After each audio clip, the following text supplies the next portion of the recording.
نحمده ونصلي على رسوله الكريم أما بعد فأعوذ بالله من الشيطان الرجيم بسم الله الرحمن الرحيم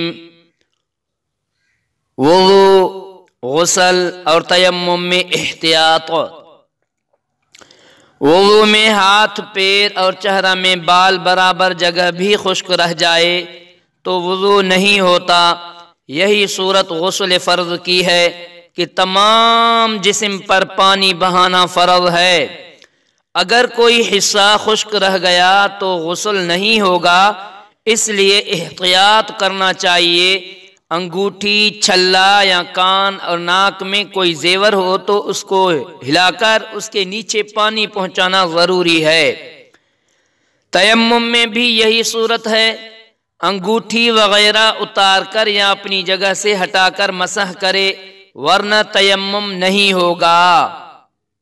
اللہ تعالیٰ ان پر عمل کرنے کی توفیق عطا فرمائے۔